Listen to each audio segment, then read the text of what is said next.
Buen día, bienvenidos al workshop sobre semiótica en el discurso, la literatura y la traducción, un evento organizado por Cuerpo Académico Consolidado de Estudios de la Cultura, Literatura, Discurso, Género y Memoria de la Universidad Autónoma de Nuevo León, por lo que es un placer presentar a la doctora María Eugenia Flores Treviño, quien es doctora en Humanidades y Artes por la Universidad Autónoma de Zacatecas. Investiga la pragmática, análisis del discurso, competencia comunicativa del español, crítica literaria. Profesora e investigadora titular B, subdirectora del posgrado de investigación de la Universidad Autónoma de Nuevo León. Miembro del Sistema Nacional de Investigadores del Consejo Nacional de Ciencia y Tecnología nivel 1. Delegada de México de la Asociación Latinoamericana de Estudios del Discurso. Ha dirigido 43 tesis de los niveles de licenciatura, maestría y doctorado. Y ha publicado 13 libros como autora, coautora, coordinadora y coeditora, sobre persuasión, función poética del lenguaje y enseñanza del español, por lo que nos presenta su ponencia titulada Intersemiosis en muestras del discurso político mexicano, un estudio desde la perspectiva lodmaniana.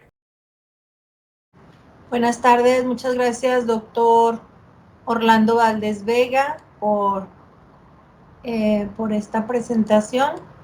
Ay, la tenía abierta y la cerré.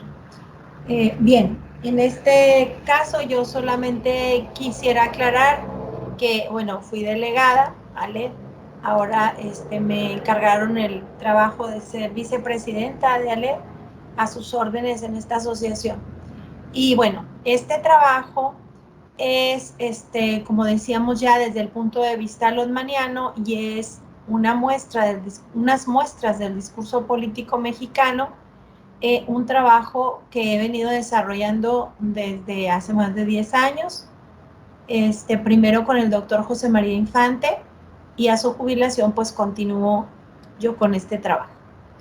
Como decía, el proyecto se llama Discurso Político Mexicano y hemos tenido en algunas ocasiones el financiamiento del programa de apoyo complementario a la investigación científica y tecnológica que da la Universidad Autónoma de Nuevo León, que es un concurso anual.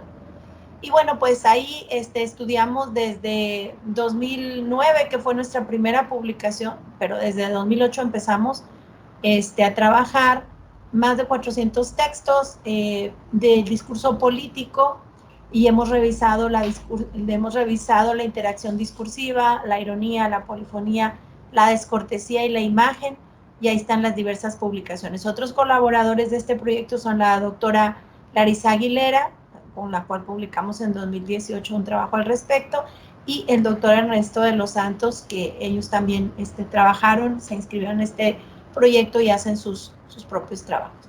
Quisiera aquí abordar el contexto en el que, o la coyuntura en el que se incluyen los trabajos que presento. Abarcan el sexenio de Felipe Calderón Hinojosa, presidente de la República Mexicana de 2006 a 2012, donde el narcotráfico se decidió enfrentar con el ejército. Entonces, las calles se volvieron campo de guerra y por supuesto que cobraron vidas inocentes. Todos recordamos aquí en Nuevo León, en un periodo que va de 2009 al 12, donde nosotros no salíamos a veces a la calle por las balaceras, donde hubo balaceras cerca de escuelas, donde nuestros alumnos por andar transitando en la calle pues eran asesinados, y a partir de ahí cambiaron las costumbres de esta región del noreste. Ya no había, la gente no salía a los antros, porque también iban a los antros a matar a las personas, sino que se empezaron a llevar a cabo las festividades en las casas particulares de alguno de los amigos, y ahí empezó la tradición de dormirse en la casa de la persona donde se hace para no salir a la calle en la noche y se riesgo de este tipo de asuntos. Entonces, lo menciono solo para que quede aquí una evidencia de cómo los cambios o las decisiones de los políticos afectan la vida cultural y social, que siempre lo hemos sabido, pero en este caso hasta las costumbres de esparcimiento de la juventud y de las personas de este mismo ámbito. Bien, entonces el pueblo de México se vio agraviado y diezmado, pues hubo más muertes en ese periodo del 2006 al 12 que en la Revolución Mexicana.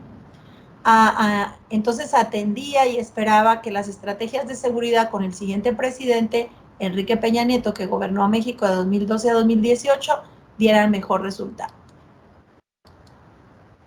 La muestra que tenemos nosotros aquí constituida está está determinada por el tema, solo analizamos el discurso textual.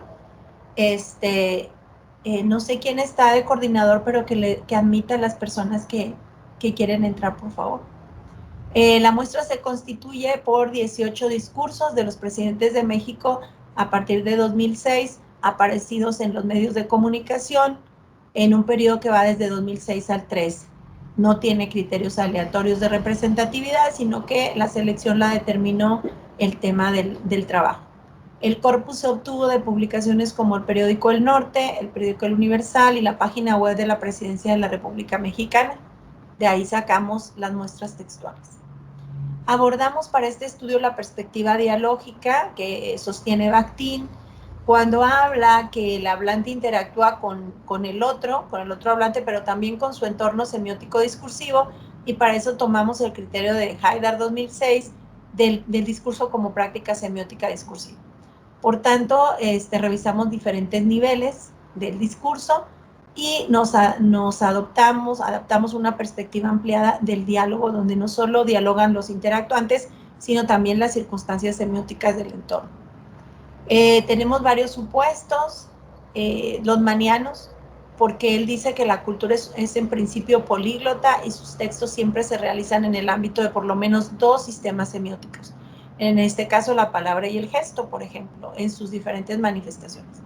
Y que lo más común, dice Lotman, que los textos de cultura estén cifrados por muchos códigos. Este es un texto de cultura. Y también él nos dice que la cultura se construye sobre dos lenguajes primarios, que es la lengua natural y cotidiana, en la interacción cotidiana, y el lenguaje de las relaciones espaciales, donde se habla de lo propio y lo ajeno. Aquí entran las distancias sociales, los rangos y los posicionamientos de poder que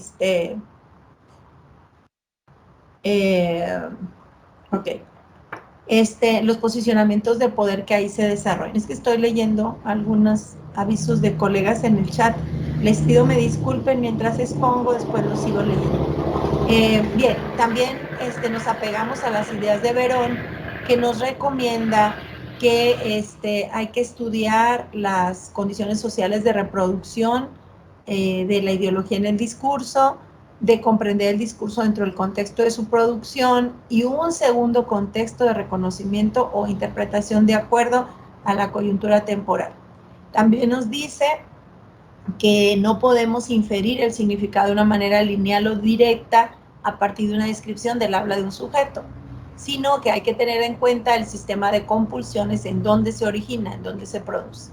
Por consiguiente, las estrategias interaccionales, la puesta en juego del poder en la situación de interacción, aparecen como un acople recíproco entre varias gramáticas, especialmente la del locutor de una palabra dada y la del interlocutor, que en reconocimiento recrea o retoma esa palabra para producir otra. Lotman lo propone como el trabajo del texto, que genera nuevos textos a partir de, por ejemplo, ahorita lo que vimos con Joy, es que está las runas, ¿no?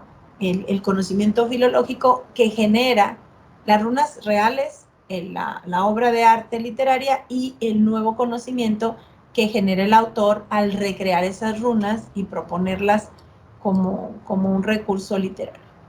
Bien, entonces pensamos describir el manejo del concepto seguridad en los discursos proferidos por los expresidentes Felipe Calderón y Enrique Peña Nieto, para explicar la construcción del imaginario conceptual a partir de actos lingüísticos discursivos, procesos discursivos ideológicos y estrategias empleadas en la proyección de la imagen que el gobierno tiene.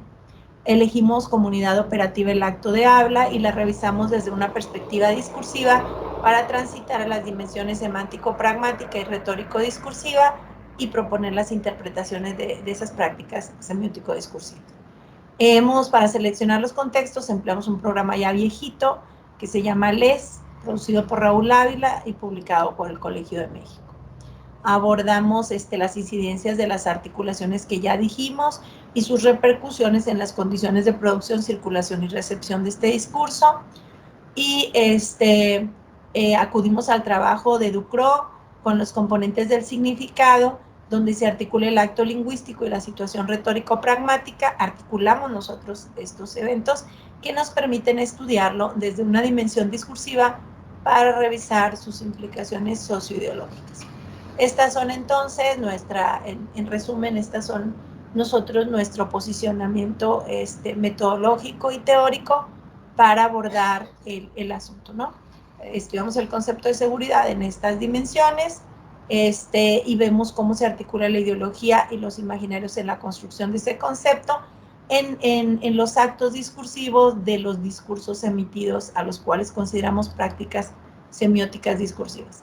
Aquí están algunos otros fundamentos que también incluyen la sociopragmática, el discurso político, la retórica interpersonal y lo que ya habíamos dicho de Bakhtin, Ducrot y London. Igual aprovechamos las categorías del discurso político, las estrategias de Chilton y Schaffner, consideramos las máximas conversacionales, la descortesía de Koldemar-Genlon y el trílogo argumentativo, porque estos discursos se exponen frente al público. O sea, no solo son el presidente y los que están ahí, sino que será divulgado por los medios y publicado en N números de vehículos o mediaciones. Ya hablamos de Peché, también articulamos Amosí y algunas cosas de Torov para la traducción intersemiótica.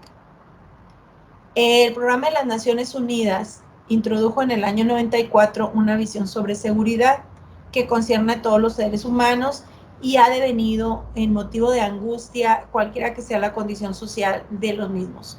Las distintas amenazas a la seguridad, como el desempleo, las formas de delito, la contaminación ambiental, el uso de drogas, la violación a los derechos humanos y ahora, por ejemplo, el riesgo a morir por la coyuntura sanitaria, pues pueden alcanzar diferentes intensidades según cada contexto, pero estas amenazas, en lugar de disminuir para el ser humano, van en aumento. En un informe que este mismo organismo lanzó en 2013, establece una diferencia entre seguridad humana y ciudadana. La seguridad humana es la condición de vivir libre de temor y libre de necesidad, y la seguridad ciudadana es algo más delimitado, vinculado con la seguridad personal, pero también con las amenazas como el delito y la violencia física, y pues se supone que se debe buscar primero que todo el bienestar de las personas. Entonces, esas clases de seguridad también tienen dimensiones: la objetiva, relacionada con la ocurrencia de delitos y variadas formas de violencia, y la subjetiva, que es la percepción específica de seguridad que poseen los hablantes. Ambas se vieron afectadas en esta coyuntura que nosotros estudiamos. Acudimos a la parresía para fundamentar que el locutor, en este caso los presidentes, aprovechan su posición frente a la presidencia de la República para proponer una concepción del concepto seguridad a la comunidad a la que gobiernan, y bueno, construyen una coerción discursiva porque hay unas restricciones que se ejercen desde el poder y como son pronunciadas por la autoridad, que se puede dar en cualquier circunstancia donde una autoridad habla, pues a la hora de hablar a veces pueden ser órdenes disfrazadas de conversación, a veces pueden ser exclusiones o inclusiones también según las estrategias del discurso político. Por tanto, se genera una violencia simbólica, ¿sí?, que se instituye a través de la adhesión obligatoria o no, en este caso de los presidentes, que el dominado, o sea, la población se siente obligado a conceder al dominador. Y entonces los esquemas que se ponen en práctica o para apreciar a los dominadores, pues son el producto de la asimilación de las clasificaciones de jerarquías, en este caso el presidente de la República, que han sido naturalizadas por la sociedad según Bourdieu. Es decir, autorizados a ejercer la violencia simbólica a partir de la coerción. Y bueno, también hay que considerar que estos locutores tienen un capital simbólico bastante importante porque son los jefes de la nación y su investidura legal, las relaciones y membresías, se considera que los referentes se instituyen a sí mismos como un agente segurizador. Por ejemplo, en el caso de Felipe Calderón, se contienen ideas sustentadas también en Peña Nieto, en prejuicios de dominación y sujeción. Los referentes entonces que se proyectan son concebidos en el imaginario social de acuerdo a la cognición social y a la ideología que priva en este país. y aprovechan los presidentes para construir nominaciones. En este caso, Felipe Calderón construye el concepto de guerra contra el narcotráfico y según Thibaut está atribuyendo una identidad, está construyendo a un ser alguien, ¿no? Está creando un referente.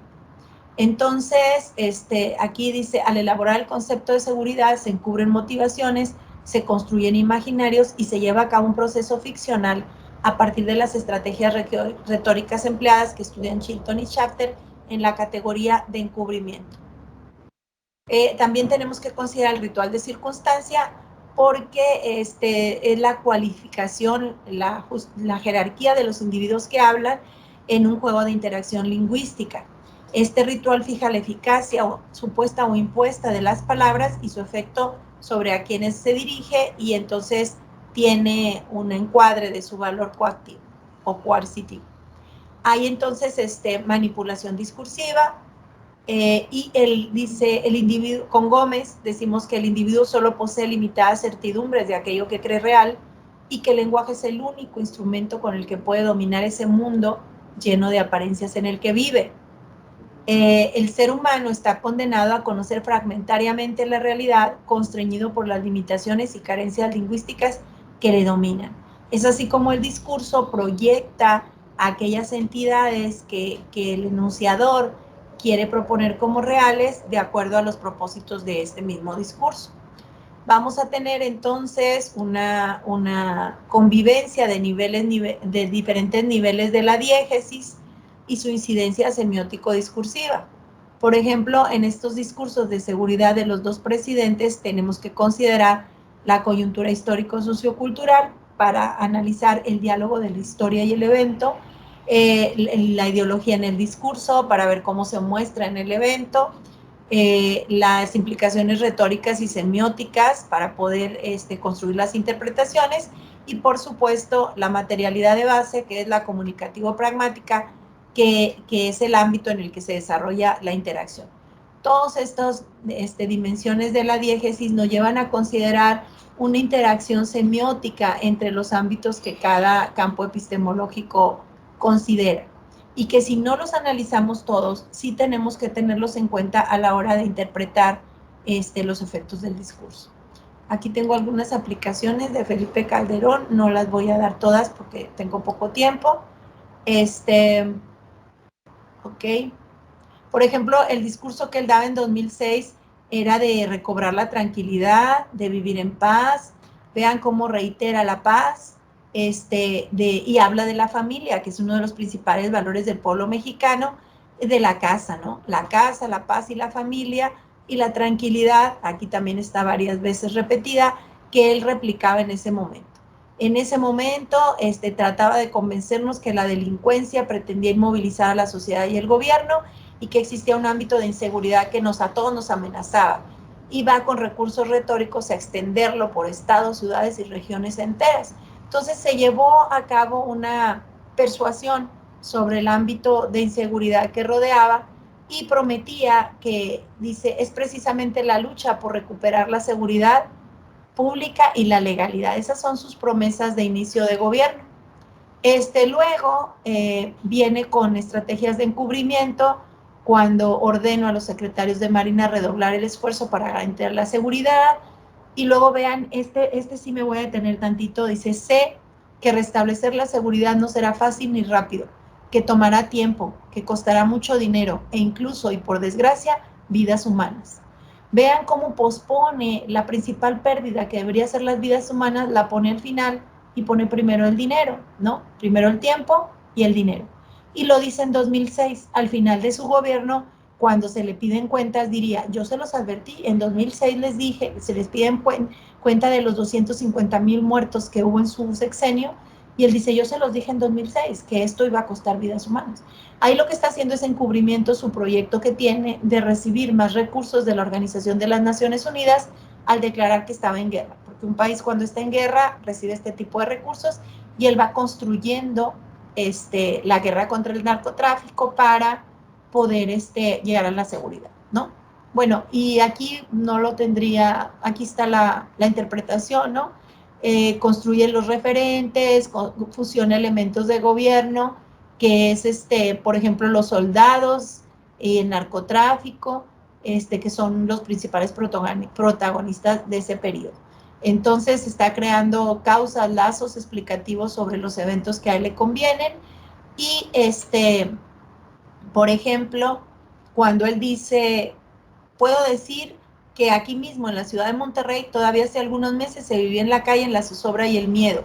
México ha enfrentado un panorama totalmente distinto, lo dice en 2007, pero en 2013, cuando acaba su sexenio, lo dice un periodista, no tenemos aquí espacio para un examen detallado, pero los homicidios vinculados al crimen subieron de manera constante y acentuada desde mediados de 2007 hasta finales de 2011. O sea, él estaba mintiendo, estaba encubriendo y estaba usando recursos para crear el referente, para afirmar e intensificar que sí estaba ocurriendo un cambio, ¿verdad? Entonces encontramos una argumentación erística, también encontramos que en la dimensión real, con el mensaje, el proyecto de presupuesto federal enviado al Congreso para el año 2007 contemplaba un incremento de 12.4% en el rubro de seguridad, que era el que más aumentaba. Entonces estaban dando mucho presupuesto a la seguridad no era tal porque vivíamos en guerra prácticamente y sin embargo el discurso del presidente así lo proponía. Tengo otras aplicaciones, pero a ver, perdón, estas son de Felipe Calderón, pero debo tener aplicaciones de Peña Nieto, aquí está. Ok. Bien, estas son de, bueno, estas ya las pasamos. Déjenme, salgo y tomo las otras. Aquí está. Las aplicaciones en el discurso de la seguridad de Peña Nieto. Este funcionario tiene como leitmotiv que el Estado no está en riesgo. Hay personas en la sala de espera, no sé quién las está admitiendo. Que el Estado no está en riesgo, que es fuerte y con potencial para protegerse. El asunto de la seguridad en este gobierno ya no es concebido como una amenaza nacional, sino que lo propone y lo construye de otra manera. Entonces, funcionario usa el eufemismo y la focalización, ¿verdad? Para despojar a la seguridad del adjetivo nacional y ahora lo pone como seguridad pública o solo seguridad. Es decir, ya no me atañe a mí, es de todos, ¿no? Una estrategia para eliminar el contenido alarmante, atenuarlo, del que tuvo en el concepto del sexenio anterior para Felipe Calderón. Entonces, dice Rebu que esta estrategia es eficaz cuando se trata de relaciones sociales y para mantener o proyectar la legitimidad del poder. También, ya lo habíamos dicho, advierte, crea una nueva realidad porque propone la criminalidad como un acto de origen instintivo y no como producto del desgaste del tejido social. Dice él, cuando eso no se tiene, está hablando de las oportunidades, dice Enrique Peña Nieto, dice, a veces no queda otra opción por instinto de sobrevivencia que a lo mejor dedicarse a la actividad delincuencial. O sea, está justificando que la gente haya ido a hacerse delincuente porque no tiene oportunidades. Y entonces él crea un programa que se llama Oportunidades. Y bueno, aquí hay unos ejemplos de su discurso. Por ejemplo, él disuelve la presencia del crimen y de la delincuencia y pretende borrarlos del imaginario y los propone como amenazas no fundamentales, sitúa al enemigo en condiciones desfavorecedoras y como carentes de oportunidades. Dice, bajo la naturaleza de los sujetos cuyo instinto de sobrevivencia aflora en condiciones adversas. Está encubriendo la responsabilidad que tiene el gobierno de construir, de reconstruir el tejido social y dar esas oportunidades. También maneja la modificación del modelo de acción porque cambia la perspectiva del núcleo de sentido. Desde el discurso construye y proyecta a sus destinatarios como autoridad que es. Debemos cambiar de paradigma, entender que no habrá seguridad mientras no haya justicia. Vean cómo el término seguridad sigue en el centro del discurso, pero se orienta hacia otros fines. Así, él legitima su imagen. Los primeros meses de mandato, pues según el contenido semántico de los discursos, el Estado no es atacado, ni su mandato ni su poder, sino los individuos a quienes protege. Al nombrar una realidad como es la seguridad, a través de los discursos expresados, se ejerce el poder detentado dentro de la formación discursiva que le corresponde y construye el referente, modificar el referente de la seguridad, ahora desde otras perspectivas que él pretende construir, con los recursos que ya habíamos dicho, y aquí están los ejemplos.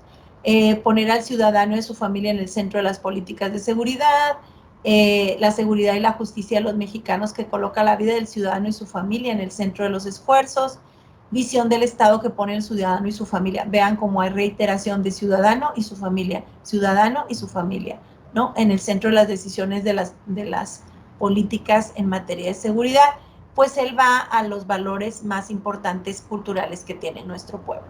Y bueno, deslegitima, por ejemplo, aquí donde dice, este esfuerzo que a veces se ha cubierto el vacío que el Estado mexicano ha propiciado. O sea, él acaba de entrar, entonces el otro, el que salió, el presidente, dejó ese vacío. Y luego dice, el ocuparse de temas de relevancia como la prevención social para evitar justamente violencia y delincuencia, porque era lo que más tenía México en el sexenio anterior y que él pretende, según él, abatir, ¿no? Y entonces, aquí dice, podrá mostrarse en México una reducción sensible y significativa en los niveles de la criminalidad, y aquí a la izquierda yo describo los recursos que emplea. Pero también está la cita que había dicho, entre diciembre de 2012 y julio de 2013, el número de homicidios dolosos fue de 13% menor en comparación con el mismo periodo. O sea, nos contabiliza los homicidios para mostrar que sí, que su política está dando resultado, devalúa las estrategias del gobierno, se propone como un gobierno inteligente y dice que va a establecer relaciones diplomáticas y económicas, pero también con el crimen. O sea, propone aquí, privilegia el uso de la inteligencia por encima de la fuerza, capacidades adecuadas de inteligencia criminal, de investigación científica, servicios periciales, y aquí se refiere estrictamente a la política llevada el sexenio anterior, seguir usando solamente la fuerza contra la criminalidad, que fue lo que se hizo de 2006 a 2000, perdón, de 2003 a 2000, sí, bueno, en el primer periodo, en el primer sexenio, hasta 2012, del 6 al 12. Dice, usando solamente la fuerza contra la criminalidad o ser más eficaces con mayor y mejor información, análisis, coordinación institucional y prevención social del delito. En el implícito, esta es la política que él propone versus la que se llevó, y bueno, pues así se posiciona como un gobierno inteligente. En esta estrategia se está legitimando el mismo, pero aquí vemos cómo deslegitima al gobierno anterior. Aquí lo estoy explicando. Dice, no solo depende la seguridad de tener buenos policías y buen armamento y de tener un enfrentamiento con quienes están fuera de la legalidad, con quienes están delinquiendo, porque violencia llama más violencia. Sigue la crítica a las estrategias del gobierno anterior y bueno, que él no se afilia con eso y deslegitima al adversario. Y otra vez lo que decíamos de que crea la causalidad de por qué la gente se vuelve delincuente, ¿no? Estas son algunas de las estrategias, y aquí tengo los resultados. Pues encontramos que el acto lingüístico discursivo de argumentar es uno de los más recurridos, y con el acto de declaración es el más alto de todos los que han aparecido. También tenemos otros actos que serían importantes mencionar, por ejemplo, el acto de atenuar, de contrastar, que tienen más o menos el mismo porcentaje, y los demás pues son propios de un discurso que se emite, ¿no? Pero llama la atención cómo hace declaraciones, aseveraciones, obviamente en función de su objetivo de proyectar su gobierno. Aquí hay unos procesos discursivo-ideológicos que encontramos, por ejemplo, el ritual de circunstancia, porque pues ambos son presidentes y les ayuda esa formación imaginaria a expresarse. La creación del referente por amalgama, ellos proponen cuál es el sentido de las referencias, la referencia a la imagen del enunciador, o sea, a sí mismos, ¿no? Tenemos la creación del referente por falsa causalidad, el eufemismo y la simulación con un alto grado de recurrencia. En cuanto a las estrategias del discurso político, tenemos que la mayoría se orientó a legitimar la imagen de él y de su gobierno, a encubrir, están también en esa ley, a encubrir, ambos, uno y otro, encubren, ¿no?, su verdadera intención, y a deslegitimar al otro, principalmente Peña Nieto, porque pues bueno, Calderón no deslegitimaba, sino que se mostraba como renovador. Y bueno, aquí están las semiosferas relacionadas y la dinámica, que ya es un esquema que yo he presentado en otras partes, derivado, basado en uno de Gabriel Verduzco, donde él describe la intersemiosis. Yo copié el diseño para mostrar el trabajo del texto de acuerdo con la teoría de Yuri Lotman, donde sobre el discurso de la seguridad, al atravesar las diferentes semiosferas o áreas epistemológicas que se tienen que revisar, se van generando nuevos textos desde nuevas miradas, ¿verdad? El trabajo intersemiótico de la pluralidad o multiplicidad de textos, como Lotman lo presenta, pues ocurre aquí porque lo podemos ver desde cualquiera de esas dimensiones y no podemos dejar de reconocer su incidencia. En las conclusiones, yo diría que el tema de seguridad en el discurso de ambos presidentes elaboraron referentes por falsa causalidad y por amalgama, sesgados ideológicamente según sus indicaciones, según sus intenciones. Se desplazaron los significantes como amenaza al Estado y protección al Estado. Hubo refuerzos y degradación de la imagen gubernamental como recursos argumentativos, el uso del eufemismo articulado con la simulación para mitigar las formaciones imaginarias y los procesos sociopolíticos gubernamentales que el discurso contenía.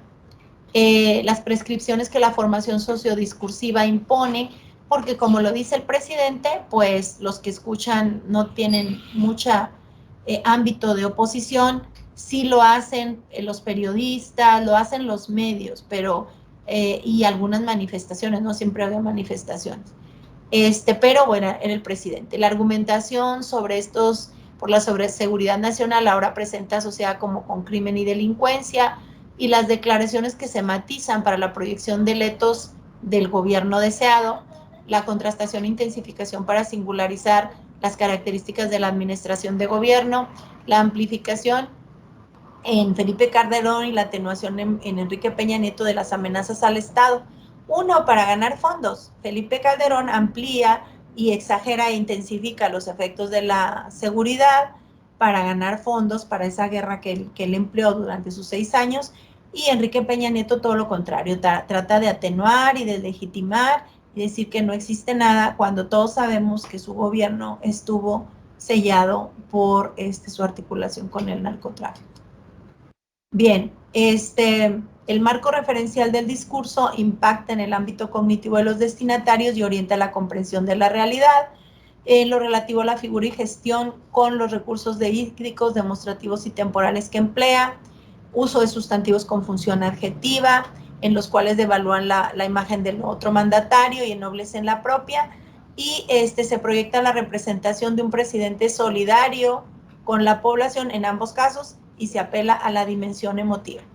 Es necesario ampliar la muestra de discursos de otros funcionarios para validar los hallazgos declarados en este trabajo.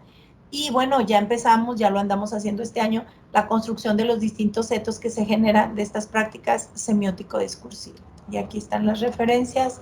Les agradezco mucho el favor de su atención. Muy buenas tardes a todas y a todos. El tema de nuestra ponencia es análisis intersemiótico en la traducción al francés de la crítica literaria